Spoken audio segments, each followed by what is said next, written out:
But I want to try to keep this fairly short. Okay. As we know, I have a tendency to ramble. That's when you're supposed to say no. Oh, no, you don't have a tendency to ramble.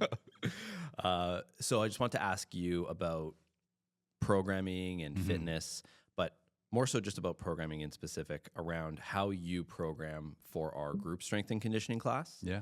And then maybe how that differentiates between how you program for like some of your one-on-one clients or personal training clients. Mm-hmm. So with group strength and conditioning, how do you do our program? Mm-hmm. So right now, and we've been doing this for, we've been doing like 3-month blocks for maybe 3 years. And then the second half of those 3 years, so about a year and a half, we've been doing 16-week block. We do that so that members have enough time to build in their strength towards the end week, which we call peak week. And that's a period of time where people can max out if they wish to. But all this has to have a purpose. You can't just throw random peak weeks in there. Why do we have peak weeks? Let's go to that first. Well, people are training. They want to see results from their training. And so it's nice to be able to provide an opportunity for them to show the results of their hard work. But you can't just randomly throw in peak weeks here and there. I guess you could, but if you have a design behind it, it makes those results and those attempted results better. So we do blocks, whether it's a 3-month block, or a 4-week block, or a 4-month block. Excuse me. And then in those blocks will be smaller blocks as well. I'll try and find a different word. Smaller phases, smaller cycles. Like macro, micro. Kind of. So I prefer the terms from your favorite person, Charles Poliquin. I prefer the term intensification and accumulation phases. So an accumulation phase would be a period of time where you're doing more repetitions and, generally speaking, more movements as well, perhaps. So you're doing lots of contractions, muscular contractions. The intensity will be a little bit lower because you're doing more work overall. You're trying to build your volume and capacity. And then you'll go through blocks or cycles or phases of intensification. So intensification would imply you're doing less amount of work, less reps, less sets, usually less movements, but harder output, harder effort. And I really like Charles Poliquin's approach to programming that way, that you have this balance of accumulation and intensification blocks, because if you always live in intensification land, you really get burnt down. Mm-hmm. And I think an example that you and I can relate to this would be like Olympic weightlifting, which is like almost always in intensification. You're always lifting at 5 reps or less. You're always lifting for high levels of effort, and like it breaks the body down. An example of accumulation-centric training would be like bodybuilding, generally speaking. If you're not just like your good life bro, but someone who's actually pursuing bodybuilding, they're doing lots of reps all the time, lots of sets all the time, because they're trying to pursue a training methodology that allows them to grow their physical mass, their physical body. And both are important if you want to get stronger. You need to be training intensity so that you're training your nervous system and your strength output to be able to produce more force. But also you need more mass. You need more actual physical stuff on your body to allow a continual growth back and forth, those things. So throughout those phases, so throughout this, 16-week phase or 12-week phase, are you going from, is there like accumulation, intensification, or is it accumulation for the first 12 weeks and then the last 4 weeks is intensification? So right now I do 4 weeks back and forth. Gotcha. So this brings up a good question. I was starting to ramble, so thank you for saving me. With consideration to group training, and this is really good for our members to hear, or people interested about movement strength, there's always going to have to be some consideration for what makes sense in the group context when you're doing programming. And that's actually probably the most important consideration. Because if you're programming for a group of people, there's just things that you can't get around, which is you have people of different abilities. You have one coach training a group of people. Some people have great range of motion, some people don't. Some people are new, some people are old, some people are new to training, some people are older in age, which is what I meant. And so when you're programming for a group, you have to be a lot more broad and a lot more inclusive in your programming so that it can help more people, but it might not help them all as specifically. So going back to what you'd asked about the blocks of intensification or accumulation, because it's a group context, I don't want to do a 12-week block of something, because unfortunately the reality is people get bored. Yeah. And I can understand that. People get bored of doing 4x10 every single week, right? They want to do some 5 reps. They want to do some 2 reps. They want to do some 3 reps. And so I like to do 4-week blocks because it gives them enough time where they get some benefit of that thing of intensification or accumulation. And then we move on and we go back and forth. And it'd be similar in a sense to training different movements, right? If I told everyone, hey, Mondays for the next 12 weeks is going to be back squat. A lot of people are going to be thrilled about that, but a lot of people are going to be like, oh man, I'm doing back squats every single week for 12 weeks. Mm-hmm. So that's why we also have rotations with our movements, is so that people can be exposed to different things. And that's another consideration of the group, which is you're trying to think about what is the purpose that's going to allow the group to move forward and for the group to flourish, not necessarily the individual. Whereas if I'm programming for Isaac and Isaac has set goals, it's like hyper specific. Isaac, you're back squatting every single Monday for 19 weeks because your goal is to PR your back squat. And yeah. Would that kind of be a bit of a difference between how you program for group training and how you program for some of your personal training clients? It can be. I think it comes down to the tolerance of the individual. Sure.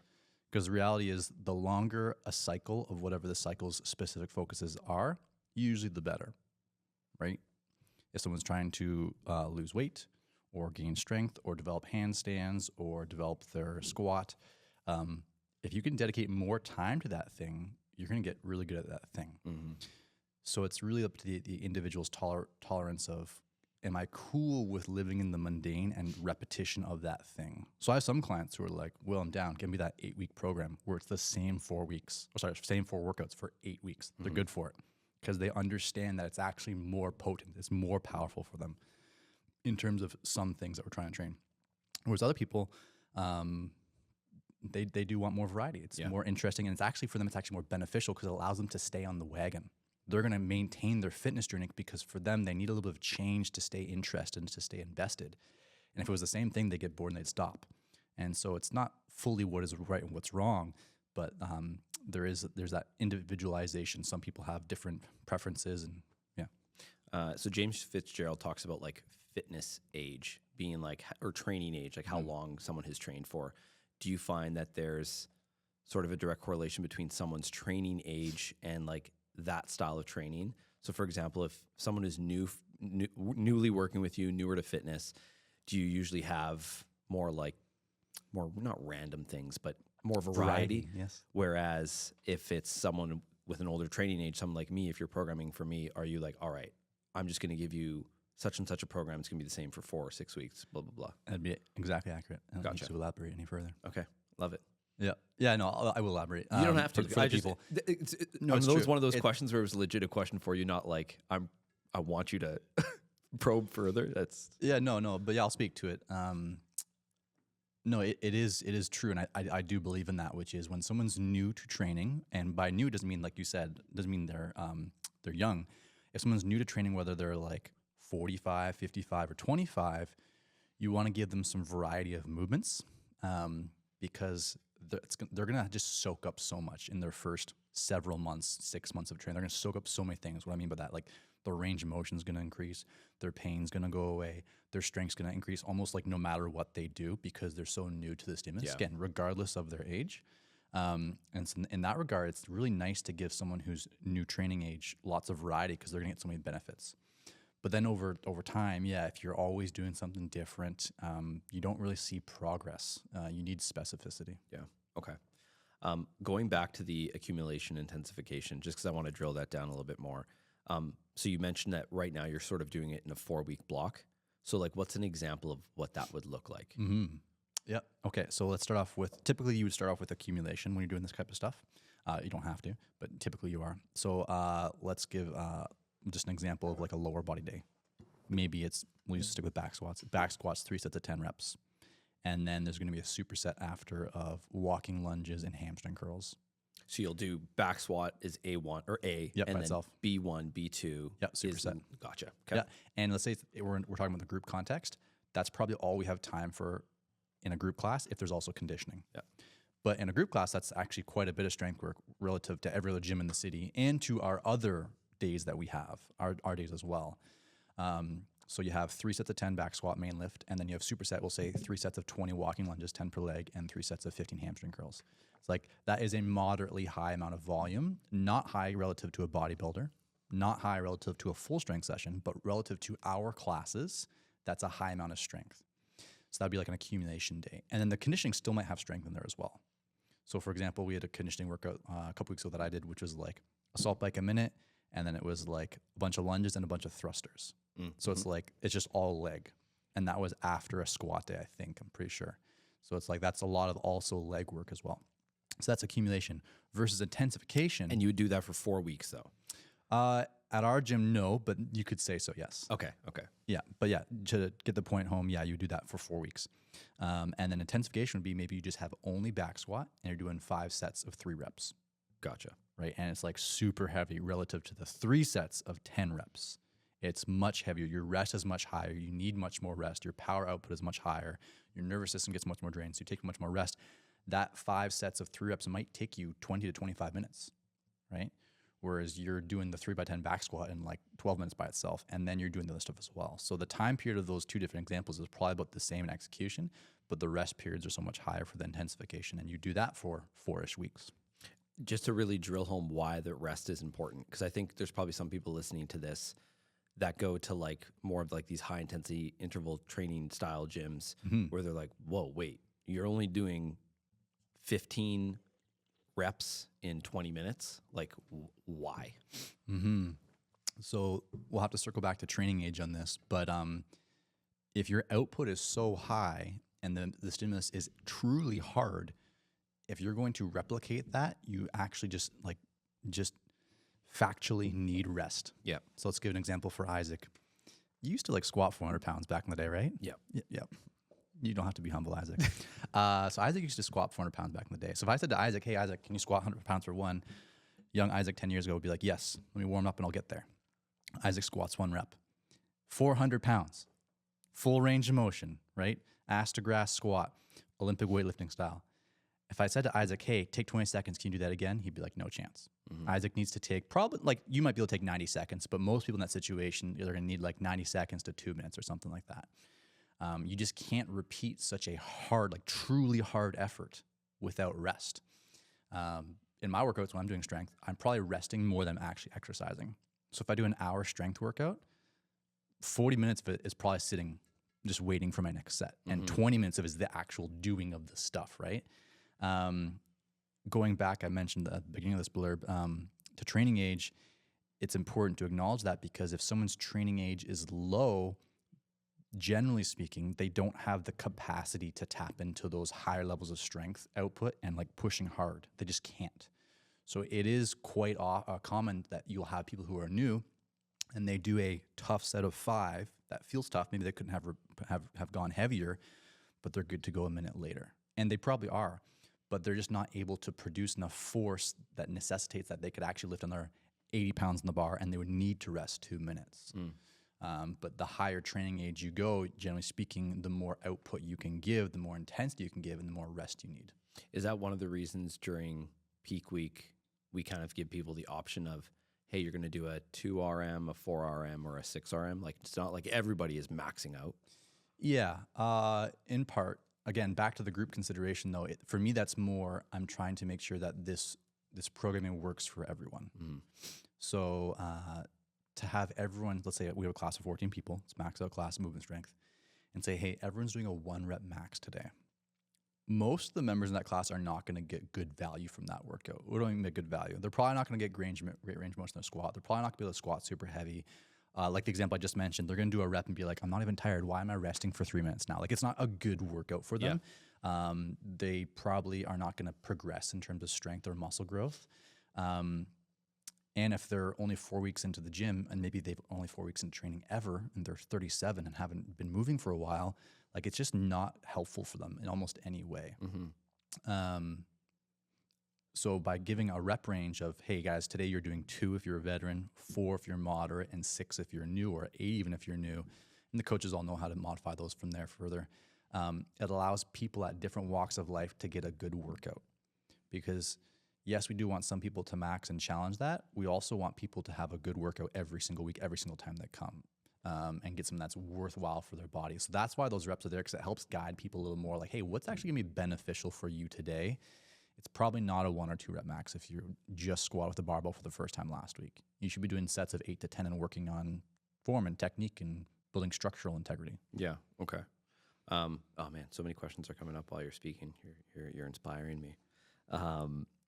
In regards to technique and range of motion, because I know this is something we see a lot of in the class, and a question I get asked very often is, okay, so if someone is squatting 135 and they're not going down to parallel, and maybe they have the mobility to do so, but they have it ingrained in their mind of like, no, I got to squat 135. Yeah. Would you say it's more beneficial for that individual to take off 20 pounds and increase that range of motion in their squat, or continue to just squat the way they're squatting in terms of depth? I have to see it. I think if it's a notable discrepancy, take the weight off for sure. 100%. Let's try like a hand example for people watching this. Is there a video of this version or two? Yep. Or is it just like, Yep, okay. no, you're good. So it's like, say you can squat all the way down to here, like what you're saying, with like 50 pounds on the bar. And then you had 70. So you add 20 more pounds. You're at 70 pounds. Your squat's now this. You add another 20. You're up to 90 pounds. Your squat now only goes down to here. Get to 135, your squat's like a quarter squat. So now you're squatting this, when at 50, you were doing this. It's like, yeah, for me, I'd be like, hey, you're technically not doing the same thing anymore. This squat and this squat all the way down, for people not watching, are not the same thing. And why that's important is just like any test in the world, like testing your aerobic capacity, testing how long you can hold your breath underwater. The test needs to be consistent for you to say, I have increased my capacity, to like pat on the back. I've improved. My hard work has paid off. So if most of the time you're squatting to here all the way down, and then on max week, you test to here, you're not testing the same thing. Thus, you are not PRing, because your metric of what you're testing is all the way down here.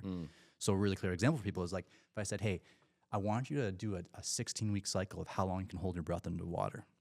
You're going to do Wim Hof, all this crazy stuff. And like you do your first test and it's 2 minutes, but you were under the water for the full 2 minutes. And it's like, that's what you did. And then 16 weeks later, you're like, I'm going to retest it.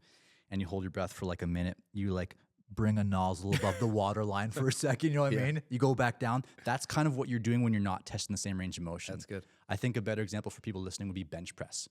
If you do not make contact with your sternum or your chest with your bench press, it's a non-rep for testing week, because it's not the same movement. You go halfway down or 3/4 of the way down before you push up. It's not the same as tapping your chest. And I'm getting all heated up here. No, this is good. This is good. For people listening to understand me, what I'm not saying is that bench pressing not all the way down is not valuable. Lots of people do that at many points for specific reasons. I'm not saying core squats aren't valuable. I practice core squats with weight. What I'm saying is, for the purpose of testing, you need to repeat the test exactly. Otherwise, it's not the same. It's good. I'm very passionate about it, right? No, because, I know. Because I know. I also don't, I really dislike misleading people, or people being misled, and even like unbeknownstly being misled. So not even maliciously. Yeah. So like it crushes my soul when someone's like, yo, I PR'd my back squat. And I'm like looking at the squat, I'm just like, that's not a back squat. because then it's like, then I'm actually like failing them. Yeah. So I want to be honest with people, like, what should the expectations be? And as you know, competing in Olympic weightlifting, you have to hold yourself to the standards to see the progress, and then the progress, and with marathon training too, seeing your results is what gives you that like, wow, like the hard work I did actually paid off. Yeah. And my commitment has paid off when you stick to your standards. If you ran a new marathon time, but you actually only ran 26K and you're like, well, I PR'd. It's like, no, you didn't. Well, you didn't run the marathon. It's funny you bring this up, because this is like, it's a common thing in running where it's like, there's something called chip time. Okay. So when you run a race on your bib, there's like this little chip. And as soon as you cross the start line, it activates your time. And when you cross the finish line, it stops. So it's the most accurate way. Right. But some people will be like, oh yeah, my chip time was this, but my Garmin said this. It's like, well, you could have paused your Garmin to go take a poo. You could have done all these things. And like at the end of the day, you're kind of just cheating yourself, right? Yeah. Like that's not an accurate representation. Correct. So same sort of idea. Yep. And here's what, sorry, and No, here's no. why the standards are important for people getting a little bit defensive. Listen to this. Is like, if we don't have standards, what do we have? What are we doing? So the standards, they guide us, right? They give us accountability of, are you actually pursuing what you should be pursuing? Because maybe like your mobility is trash and you think you're pursuing one thing that's the most important thing for you, but you should be actually doing something else, or at least doing more of that thing, right? And if we don't have standards, then like we're just living in subjectivity land, which is just like, it's just ridiculous. No, absolutely. I think it's so important to have that standard as well, because then at the end of the day, what happens is if you cheat that standard a little bit, it's just going to be something you continually do. So it's like, all right, this time you quote unquote PR'd at 135, but then next time you're like, oh, well, I PR'd at 135, so I got to PR again. So then you hit 155, but now your squat depth's even less than it was before. Yep. And then next thing you know, you're just PRing by taking the bar off the rack, standing there, and then putting it back on. Yeah. Like, I think there has to be a standard for sure. It keeps you accountable over your total training time as a person, right? I know over the years I've spent many things bad about CrossFit, but I've also said many good things about CrossFit. And that's one of the many good things that I'll always love about what CrossFit has done for me, which is like, have a standard to your training. Yeah. Because it will hold you to a better standard and you will perform better and have better range of motion. Yeah. So then what do you think the best way, like how do we give someone that standard? Because I think a lot of the times people aren't doing it in a malicious way. 100%. Right? Like I think bench press, to your point, is an easy one because it's like, all right, contact with my chest. Whereas bench press, contact with my chest. Whereas with back squat, they might be thinking like, oh, I'm ass to grass. Yep. And it's like a quarter squat. Yep. So like, how can we give them that standard? Like, you mean coaching? I guess so. Yeah. I mean, I feel like I've said this many times to our coaches over the years, like many, many times. We've had many coaches over the years, which is trying to set standards, but also be inclusive. What am I saying? Like, hey guys, welcome to squat day. My standard for you guys is, for those able, you are squatting to parallel. What does that mean? Let me show you. It means that your hip crease is the same height as your knee in the bottom of your squat for all of your reps today, all of your sets if you're testing. That's the standard I want you guys to hold yourself to. However, if you are not there today, if you are learning, if you are new, if you're battling an injury, if you can't squat that deep for some reason, that's okay. But I still want you to challenge yourself to what you can do. So what does that mean?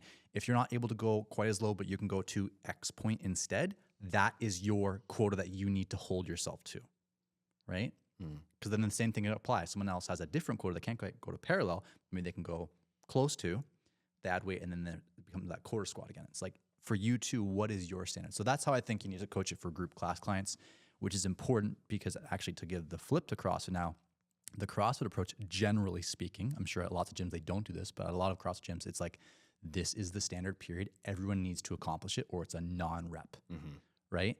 Which is really good when it comes to coaching and clarity of expectations. But there is a firm reality, which is like, people have different anatomies, people have different body types, people have different training experiences. Like, think about like a 6'6" man doing like handstand push-ups with like super long limbs, like super long arms. Like, it's just like so challenging. But for CrossFit to work, you have to have that. But it is by definition going to alienate people, because it's like, this is the way. You have to do the rep as it is. And so for us, I think there needs to be some softness to it, which is like, what's the standard if we can do it, which we should be striving for? If you're not there, what are you doing instead?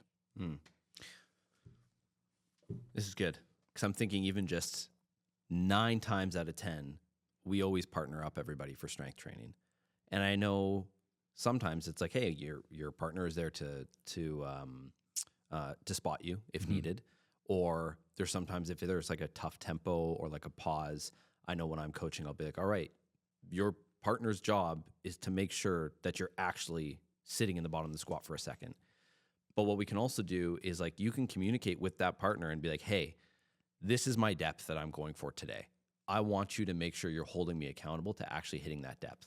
Like, don't get me wrong. The coach's responsibility is 100% to make sure that you're moving well and doing all those things.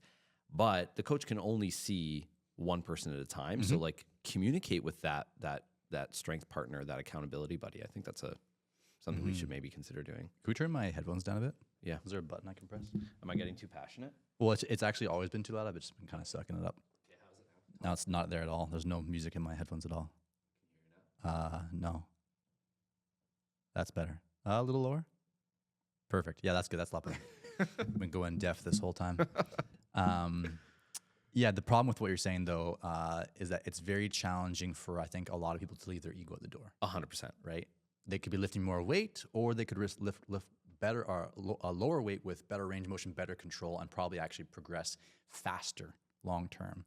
It sounds counterintuitive, but if you do something with better range of motion, better control, you will progress in your weights faster than if you short your range and do compromised reps. But it's hard for people to want to do that, and I can understand why it's hard because you're paying for a class, you want to get everything out of it, you want to lift heavy. I can understand that can be challenging for people. Yeah. Okay, this is good. Lots of things to think about. Just going back to some programming bits. We have a range when, or oftentimes you'll program like a range of reps. So, hey, today's goal, you're going anywhere from 5 to 7 reps. The sets are always kind of the same, like it's gonna be 3 or 4 sets, but there's that rep range. Why do you have a rep range in your programming? Yeah, it's just for the same answers of the group consideration, is that everyone could do 5 reps and probably would be fine with it. Some people are gonna get more from that, some people less. But there is a reality, which is someone is probably better served by doing 8. And then in the group context consideration, because I'm not coaching every single class and I'm not watching every single class, I do feel that also the staff benefits when I make things really clear on paper, right? Like if I just say, hey guys, program today is 5 by 5, maybe they just take that really literally. And that's not no knock to them. Maybe they're like, okay, this is the program from Will. Like we're doing 5 by 5. They're not gonna they're not gonna deviate. Whereas I want to make it really clear that like there can be a range so that they can better serve the community too. Gotcha. And then they know there's flexibility. Yeah, and it's tricky for coaches doing my programming. There's sometimes things when I give feedback to coaches, it's like, why are you changing that? How dare you change that? Yeah. Like this is the program. So I can see how they'd be like, well, okay, that means that everything else is the program. Like I'm not going to make changes. Yeah. So I want to have a nuanced approach of like, hey, make changes, be flexible. You're the coach. You're probably going to know what's best for your classes and the members who you see more consistent than me. But I also want to be like, well, we got to hold true to like these elements. So I can understand how coaches might feel a little bit like unsure sometimes, like what can I adapt? But that's why I have that range so coaches can see, hey, like members can do a range of movements. So what are, I want to talk about that a little bit. So when you're like, don't change these things, what are those things or why do those things exist? I'm not gonna have a specific example for you. What I mean more is like the workout shouldn't change unless someone has like drastic, and maybe not even drastic, but just has like notable limitations. It's like, oh, we just decided to assault bike instead of row today. Yeah. It's like, no, this is actually not a real example, but my point is like, don't just change it to assault bike because you prefer it over rower. The program is rowing. So don't just like make it assault bike. Yeah. It's like it's rowing, and I can give you reasons why I made it row, but like I don't need to share everything. So that's why it's just like that's the program. Yeah. Right. Or like I'll give you the example I gave before, which was a workout from a couple weeks ago. It was assault bike 60 seconds, moderate hard or hard effort. Then you go right into thrusters and then lunges. So like essentially quad. I don't want that workout to be row blank. It's still gonna suck. Like rowing is still legs, still gonna suck. But the assault bike specifically is what makes those thrusters and lunges nasty. That's why it's the assault bike today. But then there are honestly other days where it's like, oh, I'm gonna give this movement so that the next 2 movements are not so compromised. So for example, a lot of times I like to give assault bike with upper body strength work because it's, generally speaking, not super draining compared to like a row. Like a long, hard row is gonna drain your arms before you then do some pull-ups or something. So I'm gonna give an assault bike because you're gonna get a cardio output, but you're not gonna drain your arms.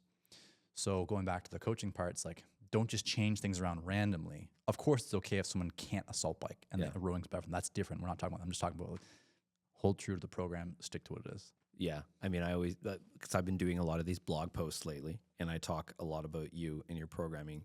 And I think that's one thing I think people realize, but maybe they don't know the breadth of it, which is like how much effort and time and thought you actually put into Probably too much time. I probably put too much effort into it. 100%. Yeah. But still, right? Like the members appreciate it. But like to that point, like I think some people, some coaches even would think of assault bike or rower as literally just conditioning tools. So it's like, okay, insert assault bike, skipping, running, rowing. Whereas like your view is, sure, they're conditioning tools, but it's a lot more than that. Like it's a small piece in this big puzzle. Yep. Yep. Very much. Yeah. Cool. With the conditioning, because I know we've been focusing a lot on strength, and I still have one more strength question that I'll circle back to in a sec. But with the conditioning, we know that you're doing, the accumulation, the intensification phase with strength. What is sort of like the methodology with how you do conditioning or how you program conditioning for group classes? Yeah, I'll be honest with you. There is no methodology. To be completely honest with you. And that's not necessarily all the time, but definitely right now and for, we could say, even a year. And that's because we're not testing conditioning outputs.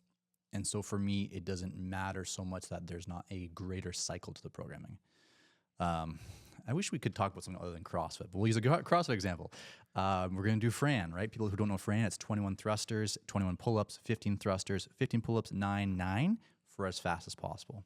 And like some of the world records are like 2 minutes. Most people take, say, like 6 to 8 minutes. And then like moderately advanced people would be like 3 to 4 minutes.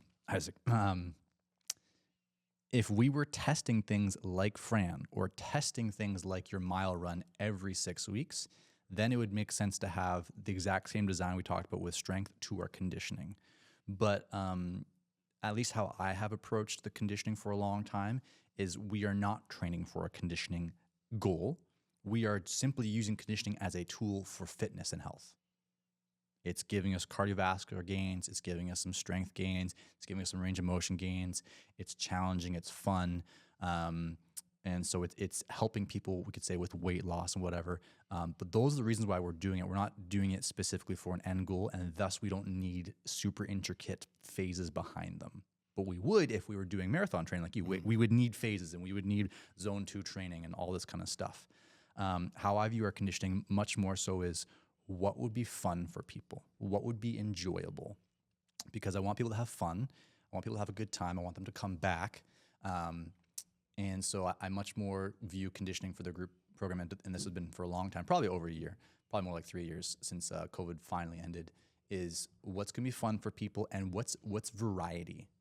That's a little more of what I do. So for example, like when I do programming, I have like a big list of like conditioning workouts that I've aggregated over the years, and not workouts like Fran, like a specific workout, styles of workouts. So like 30-30 interval, AMRAP, partner AMRAP, EMOM, ascending interval. I have like 30 of these things of like different ways to partake in mixed modal strength and conditioning. And I like to change those up weekly so that when you come on Monday, it's an EMOM, but next Monday is not an EMOM. For the same example as the squats, I don't want someone coming in on Monday being like, every Monday is an EMOM. Why am I only doing EMOMs here? I want Monday to be an EMOM. I want the next Monday to be an AMRAP. I want the next Monday to be a 40-30 interval with a burpee finish at the end. I want the one after that to be a waterfall start every 5 minutes times 5 sets. The variety is fun for people. It's interesting. It's not the same. And then the variety also speaks to the things we talked about lots of times, which is it is training some different energy systems in a very gentle way. Not in comparison, again, to running training or any kind of like triathlon. It's not training energy systems like that, but there's a difference when you're doing a 5-minute push compared to a 30-30 interval push, compared to running repeats outside that we do in the summer. So the variety gives people a different way to train their abilities, and they grow in those abilities because it's changing. Versus if you're always doing 30-30 interval, or you're always doing EMOM, you're only training the same thing. Yeah. I'm smiling because back to my blog posts. I literally did one this week about is it 7 years? 7 years? 7 years. 7 years, which is crazy. But we've owned Movement Strength for 7 years.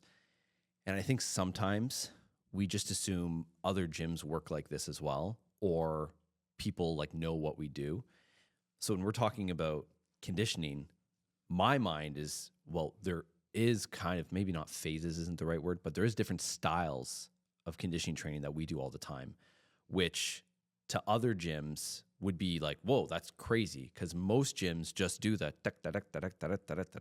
whereas like you do have times where, okay, it's going to be 5 minutes of work.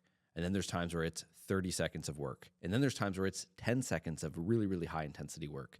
So I think there's so much variety in our conditioning, but it just seems like it's just conditioning because it's just so obvious to us. Yeah. Does that make sense? Yep.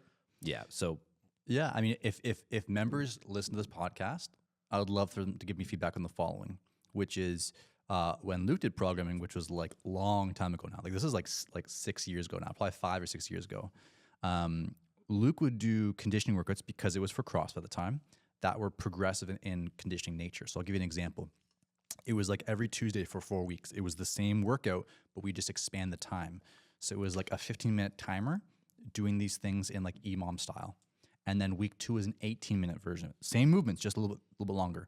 Week 3 was a 21-minute version of it, 3 minutes longer. Week 4 was a 24-minute. So we built up our capacity from 15-minute EMOM to 24-minute EMOM. And members probably could have done the 24-minute EMOM on week 1 at a really low intensity to survive 24 minutes. But what they're able to do with that 4 week is actually progress nicely and kind of maintain their intensity of the 15 as we increase time. Why I don't do that, generally speaking, is that's another thing that you have to wrap and sell to the members of, hey guys, conditioning is the exact same as last Tuesday. yeah. Hey guys, week 3, it's the same as the last 2 Tuesdays. Week 4, hey guys, conditioning is the exact same as the last 4 Tuesdays. And just objectively, straight up, it is the superior way to train.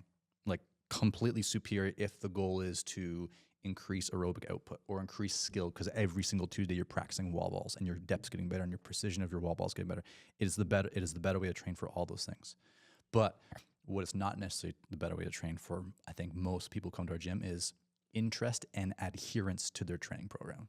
Because they look at the program and they're like, oh, it's the same thing as last week. I don't want to come to that. Right? It's almost the exact same thing with strength, where it's like, we know in a perfect world, it's like you're doing 6 or 7 weeks of just back squat on Mondays. But people want variety to keep motivation high. Yep. So if people listening be like, well, no, Will, I'm down for that. I'm down for the Tuesday 4 week block, same EMOM for 2 weeks or for 4 weeks. Give us some feedback so we can make it happen. But it's not all, I feel like I'm putting it kind of on the people right now. It's not all on the people's desire to not always do the same thing. Another reason, which I didn't mention earlier, for the strength, why the strength changes and also why the conditioning changes, is because not everyone can come to that given day. That's right. So if Mondays for 16 weeks are back squat, maybe someone has a work shift or life cycle with their home life. They cannot come to Mondays. They don't squat for 16 weeks. And so in the group programming context consideration, I'm trying to look out for as many people as possible. And so that's why we have squat on Monday for 2 weeks, and then it moves to Tuesday for 2 weeks, and moves to usually not Wednesday, but Thursday or Friday for 2 weeks. And it goes through cycles so that everyone has a chance of exposing themselves to these things, because it's the group consideration. And it's the same thing with conditioning. I don't want only EMOMs on Mondays. I don't want only AMRAPs on Thursdays. I want to change what days of the week these things are on, so the greater group experiences different workouts that are fun and interesting for everyone's benefit. But that's also a knock, because then individually you don't necessarily get as much progress, right? I've always given like the chin-up example in the past, which is the group program can help your chin-up progress, but it's not great for it. Like, I just want to be very, very transparent with people. It's not great for developing your chin and pull-up. That doesn't mean it can't develop. Like Marina, for example, her chin-up and pull-up has improved over the last few years being here. Kate. So it's like, it doesn't mean it can't, but it means like you have to be at like a really good body weight, low body weight. I'm just going to be straight up. You got to be strength training often. You got to be also hitting that day often. You got to be getting your chin up day in. You can't be cheating it and voiding it because you're afraid of it. So people can develop their chin ups in our classes. It has happened, but it's not great for it. It's like, if you have a chin up goal, you need to do specialized training for that. So when we think of kind of relating to that, so we have 3 times per week, or like whatever, there's flexibility in it. And then we have an unlimited membership as well. For those individuals on a 3 time per week membership, how do you recommend them looking at the program ahead of time? Because you put everything up on True Coach. All of our members have access to True Coach. Like, in a perfect world, if they had flexibility with their schedule, how would you be like, all right, if you can come 3 times, I would come to blank day, blank day, blank day? You're not going to like my answer, Isaac. It's come to what you want to come to. But like I would push back on that in a second. But like if you enjoy the aerobic classes, come to the weekend. If like you want to work on your squat, you cherry pick the squat class. So what I'm saying is you should come to the 3 classes that you feel would benefit you the most. The caveat is that if you're not as knowledgeable in fitness as, say, me, you might be blinding yourself and robbing yourself of things that you need. So what am I trying to say? That was kind of clunkily said. If you're like, hey, I'm gonna do squat day because I want to work on my squat, and I want bench press day, and then I want that cardio day in the weekend, these are the benefits they're giving me. That's also, that might be true, but maybe like you're just neglecting your pull-up day. And I'm actually saying this very specifically because people don't come to pull-up day in our gym. I know. Because they're not good at it, or they can't do it, which I understand. It's not as fun for them, so I totally get it. But what does that mean? You're not training your pulling musculature, generally speaking, nearly as often. This is the thing that happens. Shoulder injuries start to happen. Pain starts to happen. Maybe not now, maybe not 3 months from now, maybe not even a year from now, but 4 years from now, it's like, oh, you did a lot of bench press and not a lot of pulling work. Like your shoulders are not happy now. So this is why I said earlier, like people might be blind themselves. If you only pick what you want to do and what you think is serving you, you need to temper that with someone else's opinion. What would be good for you? Tell me your goals so I can speak to you impartially. Right? Like my financial advisor. I'm like, yo, man, here's my financial goals. And here's what I'm doing right now. He's like, you're saving $2 a month. I'm sorry, Will. You might think that's what you need to do. It's not what you need to do. Here's what you need to do. I talk to someone else and I lean on their judgment. And it's the same thing with training. You should make some decisions on what you want. You should talk to someone about what's important to you in terms of your goals, and then let them speak into, okay, I'm gonna acknowledge those goals, but here's probably these things are gonna serve you really, really well. Okay. So if someone goes by day and just says, hey, I'm a Monday, Wednesday, Friday person, that can kind of work in a sense because realistically the days are shifting anyways. Correct. So that's almost correct. You inadvertently telling them what they should be doing. Yeah. So just as a quick example, Monday will be, so for example, like our usually most weeks, Monday, Thursday are lower body for 2 weeks. Tuesday, Friday are upper body for those same 2 weeks. So Monday, Thursday, lower, Tuesday, Friday, upper. And then it flips for the next 2 weeks. It's going to be Monday, Thursday, which were lower are now upper for 2 weeks. Tuesday, Friday are now lower for 2 weeks. So that person who's coming Monday, Wednesday, Friday is going to get a nice smattering of everything. And then Wednesday right now is kind of my flex day. Sometimes it's aerobic, sometimes it's a pull day. This actually right now it's bench press day, or upper body day, you could say. But yeah, group consideration, group context in mind, programming what's the best for people. I'm thinking about that of, okay, if someone can only ever come to Monday, Wednesday, Friday, I can't just have back squat, deadlift, and aerobic because that's the only things they're ever exposed to. I'm going to be changing the program so they get other things. Gotcha. Okay. I have about 17,000 more questions about group programming, but like we obviously don't have time to do that. One final one though, and this is just, a lot of these questions are selfishly being asked by me because I want to know how to make my training better. What's your opinion on, okay, so you have your warm-up sets. Okay, we'll pick on back squat because that's my love. You got your warm-up sets for back squat, and then you have your working sets. Say it's whatever, 3 warm-up, 3 working, 4 working, it doesn't really matter. For those working sets, do you think, or would you recommend people stay at the same weight for their working sets or increase weight each set? Or, because it's a 2-week phase, sort of figure some things out in week 1, and then week 2, it's like, okay, 135 is going to be really tough. So I want you to try to aim for 135 for all 4 of those sets. The rep range exists because maybe you do 8 in the first one, then you go 6, 5, 5, whatever. Yep. Any and all of them. It just depends on the individual. I think for a lot of the general population who might not be exposed to a given lift often, it's better to ramp up. Ramping is my word for like building. Sure. It's better for that person to go dabble first set, 100 pounds, throw on 10 for 110, go to 125, go to 135 for set 4. I think it's better for people if they're not always exposed to that movement to do that ramping up. It's probably safer for them. They probably build some confidence and control throughout the sets.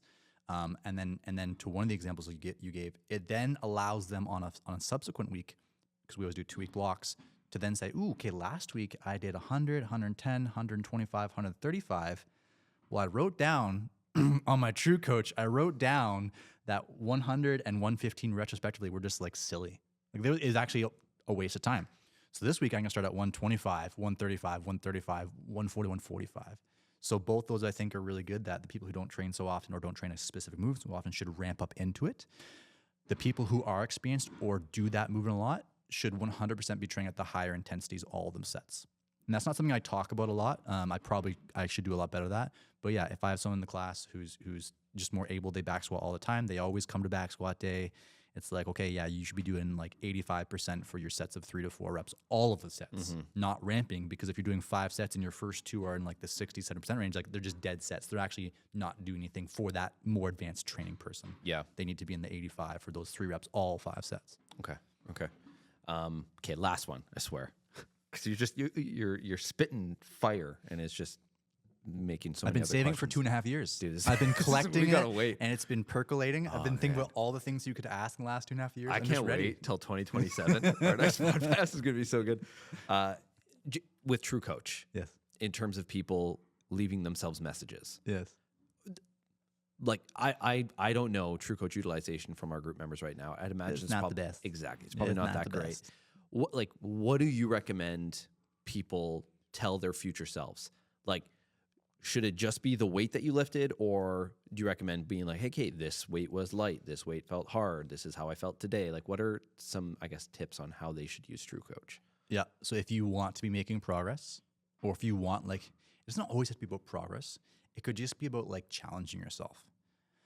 You should always write your weights and some type of qualitative information tidbit that goes along with it, because you are not going to remember a week or 4 weeks later how it felt. So let's give an example. Back squat. Let's use a different example. Let's use bench press. Yeah, okay. You bench pressed 100 pounds for 5 sets. If that's all you wrote down, and then the week after you come back, think about all the things that happened in the week. Groceries, your cat puked all over the floor, right? Your kids needed you, or you went to Vegas or something. You come back next week, bench press, you look at your True Coach history, a lot of people will think, oh, 5 sets of 100 pounds, that was good last week. I'll do that again, or I'll go a little heavier. Because a million things happened. Like, how could you remember that unless you're a psycho like you and me? You need to pair that with, like, this is what I actually used to tell a lot of my clients when I used to have a lot more individual clients is NW next week, your projective build on the day that you were doing. So if it's Wednesday, December 4th, and I bench pressed 100 pounds for 5 sets of 5 reps, on that day, like right after my last set, I will do my build for next week. I do this personally. NW, go for 100, 110, 120, 130. Go for it. That might not happen, but it's signaling me to remind myself when the bench press day comes again, oh, 100 pounds for 5 sets was like ridiculously easy. Let's try out this projective build I gave myself. And then whatever qualitative, it could be something else, right? Yeah. But you need to pair it with something because you will forget, and that will better arm your next workout so you can progress if you're looking for progression. Or, as I first alluded to at the beginning of this ramble, you just want to challenge yourself. You don't have to care about always progressing or always testing or peaking. Like, you don't actually need to do those things. But if you want to be challenged that, like, it's worth your money, it's worth your time, if you come in next week and you didn't write any notes down on True Coach, or you just wrote the 100 pounds, you might do the same thing again or a little bit more, and then you're actually not being challenged. You're not getting as much out of your money. You're not getting as much out of your time.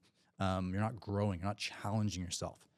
And so, yeah, write stuff down. Yeah, that's good. That's good. I do. I'll write myself notes, obviously, and then I usually, like, because I traditionally just build on all of my working sets. If it feels really easy, like if I have 4 sets and set 2 was still pretty good, I might be like, okay, next week, starting weight is blank. Yes. And then it's like, I don't have to worry about each set what I'm going to lift. It's like, I'll start there, and then depending how I feel that day, maybe I stay there or go a little bit heavier. But utilize True Coach. Yep. Okay, with Or a notepad. True Coach is easy because it's there. But something. Notes on your phone. Use something. 100%. Yeah, the reason we like True Coach is literally because you can just see your historical data. Yep. So, like, if we have back squat programmed, you can see all of the back squats you've done. Yep. With personal training, I don't think this is as long of a conversation because realistically, personal training, I'd imagine when you're programming for people, it's just very based off of what their goals are. What's your question? When you're programming for personal training clients, is there a difference than how you program for group clients? Yeah, exactly. Yep. Yeah, specificity. I like to think about all the variables.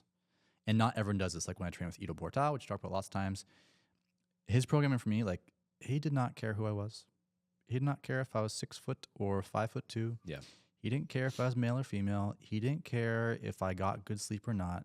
He didn't care if I wanted to be at the gym. It's like, this is the program for your goal. That's what you're doing, period. And there's lots of coaches like that. Whereas for me, I'm a little bit more like Western. I'm thinking like, what's going to be a good experience? Yeah. Like, so like there is truth, which is like PT client comes in, they tell me their goal. I could give you the program that is best towards that goal with your abilities. And you might like, I might just know ahead of time, like they would not show up or they would not come back. So it's like, that's actually just boring to me. There is this little bit of a game entertainment, which is like, you want to make the experience enjoyable, because if the experience is enjoyable, the person comes back. And if the person comes back, then they can make progress because they keep going. And if they keep going, they get to their goal. It's different because some PT clients are like, whatever, like you're the professional, you tell me what to do, I will do what you do. It's like, okay, you're doing these things and it's not fun or whatever. But then a lot of people, I think, I think a lot of people need a little more flexible in that. Do you have that conversation on the front end? I do with several clients. Yeah, I like to be honest. Yeah. People who I don't know as well, or maybe I'm programming for someone who I don't actually do the PT myself with. I might not. But yeah, I think that's a good thing to be thinking about, because the Edo Portal approach I explained will alienate most people. Yeah. Because while that program is the best to get towards goals, most people, the gym is also their source of stress relief. They want to talk to some people. They want to unload their stress here. And it's while people do want their goals, there's a lot of other things going on. And so if you can make their experience interesting and fun, they're going to come back. So again, back to the programming, for some people, it's like having 2-week programming and then a new 2 weeks and then a new 2 weeks continually. They're jazzed, right? Because they're getting a little bit of entertainment and training. What is this entertainment? You know what I mean? It's like, I wanted to go back to it because I'm like, entertainment, that is magical. So like they're having a good time, they're being exposed to movements, they're progressing, but they're getting all that stuff. But if it's, okay, PT client, you're coming in and we're doing the same program for 12 weeks, which is a very classical bodybuilding approach. You're doing this 12-week block. Person's like, yo, coach, we've already gotten through 5 weeks. Can we please do something else? Like, I don't want to do this, even if it is best for my goals. Yeah. I just want something a little bit different. Can I do a front squat? Can I do a kettlebell squat? So, yeah. But generally speaking, I do try and be as specific for the person as possible otherwise. But do you follow the same sort of 12-week or 16-week cycle? No. No, it's a little No. And there's so many reasons for that. Sure. For me, the PT, it's just organic because people go on vacation, people are sick, people cancel, and so for me having this magical 16-week block, it just doesn't work. And I should clarify for the fitness professionals listening that our PT clients are general population people. They're people who want to get healthier, they want a good experience, they want to see progress. That's different from the PT client, which would be, again, like bodybuilding or Olympic weightlifting or someone who's going to come see me for handstand training. It's like they are, or training for marathon, they're militant on their path, so they're down for the 16-week cause. It makes sense for them and it makes sense for the coach. But for more general population people, so many things are going to be thrown up in terms of wrenches and hiccups, and they're going on vacation that it just doesn't make sense to have a 16-week block. It's more of a month type look of what's going to be our focuses for a month. Yeah. Has your view on programming or your style of programming changed significantly over the past, I'll say 7 years is a long time, but like since Movement Strength has started, from like day one of you programming to where you're at now, have you had any big changes in heart and how you program or fitness in general? I don't think so. I mean, I'm sure if we looked at programming for me a while ago, it would be different, but I don't think so. I would say compared to other fitness coaches I know, I've always been more conservative on what I do. So what I mean by that is like, I can think about like programming that Luke used to get from OPT. It'd be like main lift, push press, 7 sets of 4, and then it's conditioning. It's like in the conditioning back to back is Turkish get-ups, overhead carry, wall walks, and push-ups. Like all vertical except for the push-ups and all shoulder. Like I would just never program that for someone because for me, I know it's gonna like destroy their shoulders long term. Like it's not good for them. Now for Luke's, for that example, for people listening, that was for like competition. So it was like your health is always at the compromise for competition. The competition rules, your health does not. But I've always been more conservative in the nature of like, I want people to progress, but I don't want to like tip the scale where people get hurt. I've always been more dominant, and that's because I was initially going to school for physical therapy. I've always been like more, I don't want people to get hurt. I want them to progress nicely. But in terms of programming, no, I honestly think it's mostly been the same. Yeah. What about like approaches? Like I know right now, you're a fan of our friend CP. I've always been a fan of CP. No, yeah, this is the same. Okay. Yeah. Which is probably good and bad. Yeah. Right. I have a lot of different methodologies. So it's like, for example, there's a person in our gym right now. I'll label him Lewis. Lewis is doing a style of training that I learned from Ido Portal, which I won't go into depth because it's long. But basically, he's doing like a 6-week block. It's not an intensification accumulation of weeks. It's by sessions. It's like he'll have 2 moderate hard sessions, and then 1 really hard session. He'll go back and forth over 6 weeks. That peaks him up. And then there's people who have like bi-weekly rotations where it's the same workouts for 2 weeks. And then there's people who have 4-week rotations. And then there's people who have all strength days. And then there's people who have like a little bit of strength and lots of conditioning. And then there's people who are on physio workouts. So the program in question, I think, is a little hard to pin down because I have so many different ways of employing a workout program for someone. It really just depends on what they want to do and a little bit to my interest. Mm-hmm. Right? A lot of it is kind of like I try and put myself in my shoes or in their shoes. Like, what would be fun and challenging? And so there's different ways people can receive workouts, and I think I have a lot of those ways. I got Steph in Belgium who does Olympic weightlifting. Mm-hmm. I don't program like Olympic weightlifting for anyone else, right? So her workout is like completely different. So the programming thing is tricky because there's so many different variables. Same thing like if I do handstands with someone, like that is so different of a programmed workout than someone else. So the programming question is kind of like, Yeah, the reason I ask it, maybe it's more so like your current focuses, because you, more than anyone I know, I feel like you're always ahead of the curve when it comes to fitness things. Like, I think of our TikTok days. Right? Back in 2020, 2021. Yeah.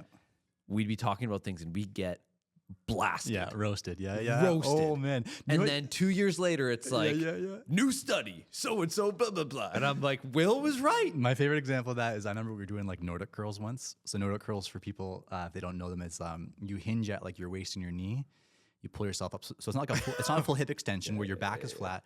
And I remember this one guy doing like a repost video. He's like, what are these guys talking about? I don't even know what this is training. Yeah. And then like, and it's not from me because I learned it from people far smarter than me. I'm not very intelligent.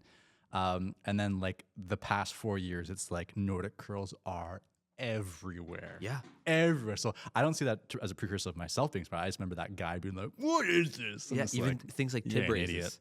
Tib raises we talked about so long ago. Yeah. And then I remember like, hey, when it started to be way more popular, I'm like, hey, well, let's do another video on tib raises. And you're like, man, we've been talking about this for like 3 years. People don't want to hear it. Yeah.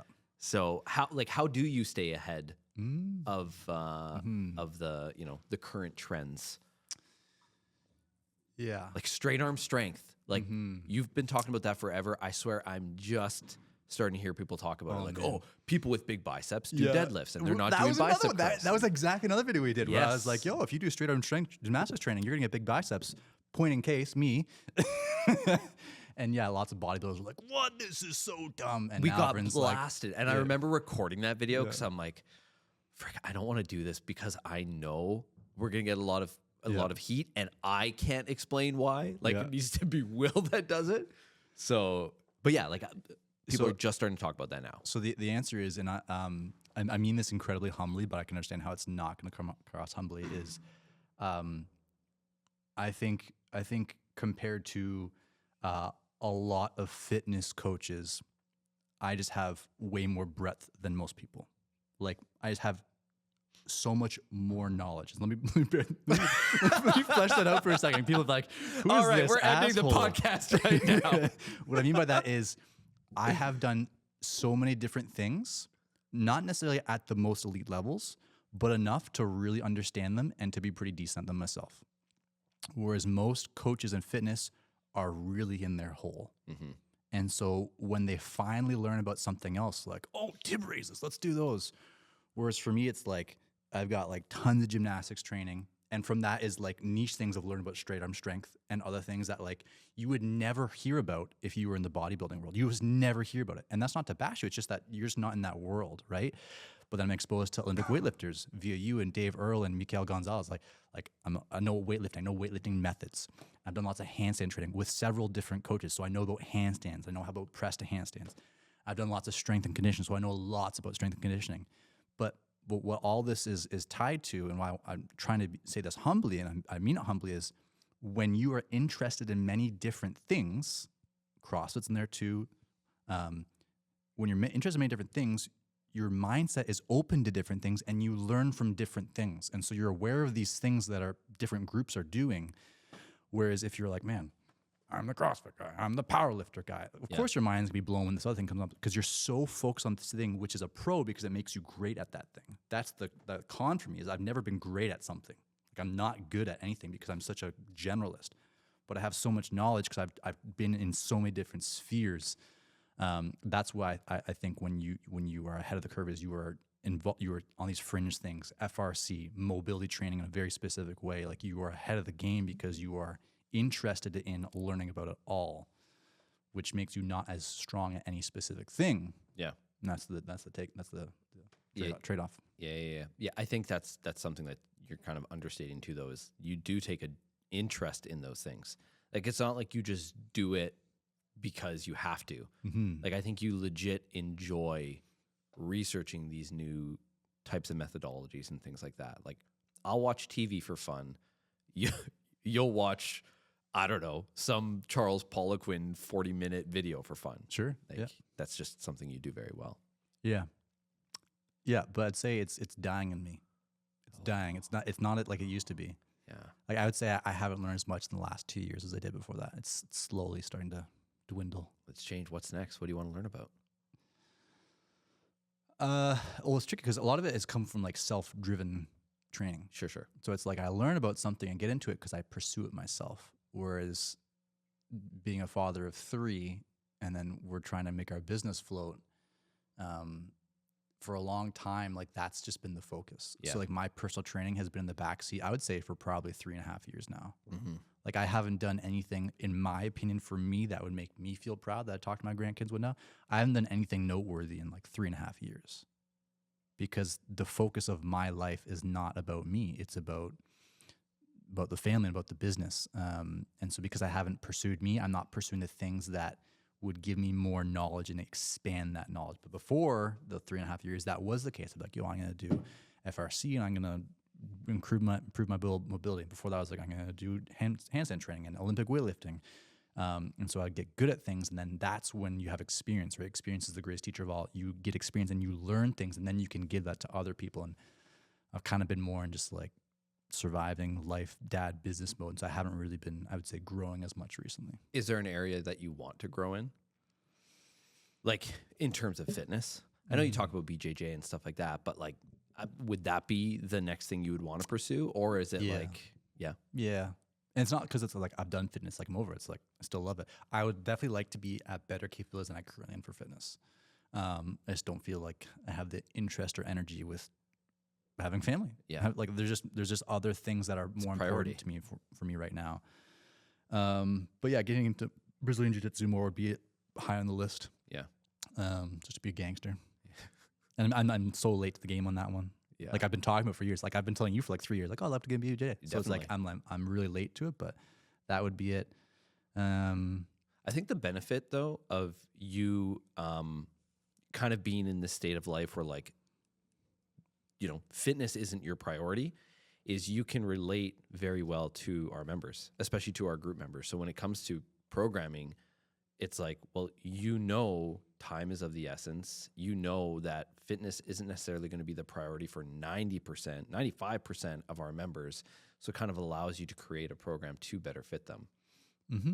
Because you're almost programming for yourself in a sense. Yeah. Yes and no. Like one thing I reflect on a lot is back to that first thing we talked about, training age, is when your training age is high, you're just good to go. Yeah. Just good to go. Yeah. What do I mean by that? So it's like, if we use myself, like I started working out in high school. I was 15. I started going to the gym with Josh. I'm 34 in 2 days. And for sure, there was going to be some periods in that time, the last 20 years, where like I wasn't working out as hard. But generally speaking, and pretty much like I've trained the last 20 years of my life, more than not. I've been regularly exercising and doing physical pursuits. So it's like when you start young and when you maintain it, it doesn't take a lot of work to maintain it. It's like you're good to go. But unfortunately, I don't mean this in any kind of like demeaning way, when you don't start until you're 25 or you're 30 or you're 45, you're just never going to get to that same level. Like there is just a reality we have to talk about, which is like your nervous system output and your range of motion. Like your joints are not the same. Like people like to think about like mobility as this always thing that you can attain. Like, oh, you can always get that mobility. Well, you can't if your shoulder capsule has eroded because you haven't moved it in 20 years. Like you actually physically can't move your arm overhead now. You can't mobility that back. It's gone. And so for me, one of the reasons why I'm so passionate and militant about fitness for people and why we started the gym too is like I want people to start training as soon as possible in their life when it becomes apparent to them that's important. And I want them to maintain it forever at Movement Strength or elsewhere, because the longer your training age is, the more gangster you become. And by gangster, I don't mean like you're strongest or you're continually strongest, completely fit. What I mean is like you are benefited continually. And it's always easy to get back on the wagon. It's always easy to get into marathon training. It's always easy to get into strength training, because if you have this massive investment of work and time in the grind, like you're just a stronger and more superior physical human being. Like it just is what it is. So yeah, people need to start training. They need to train all the time.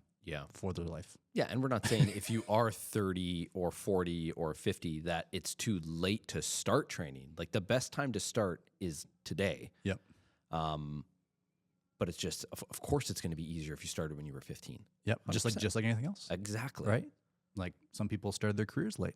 Exactly. They don't regret it. It's not a bad thing, but they're not as ahead as someone else who started that career when they're earlier. Yeah, the biggest regret is why didn't I start earlier? That's usually what it is. For anything. Investing. Fitness, the job. Some people, it's like, ooh, I wish I'd started my family sooner. It's like everything. It's like, okay, too bad. That's life. You should have started sooner. But now you're here. You need to get going. Exactly. And totally, there's 100% people who started later on who have massive benefits, but it's predicated on them sticking through it. That's right. I think if you're 50 and you start training, you're late in the game, sure. But if you train till you're 70, you're probably kicking butt, and you're probably in a really good situation to fight off diseases, fight off colds. You can physically perform tasks. Your energy's better. Your mentality's better. Your 70-year-old self is so much different than the other 7-year-old self who from 50 to 70 didn't train. So like 100%, like you should always start, but there's just a reality, which is if you started earlier, it is better. And nothing we can, this is what it is. Yep. I have 7 questions that I was going to ask you today. I've asked 1. Great. So we're going to have to end it. Okay. And hopefully we don't have to wait until 2027 to record part 2. But is there any final thoughts that you have? Anything you feel like I missed that you want to touch on? No. Cool. Thank you for taking time today, Will. I appreciate it. Yeah, it's fun. Bye.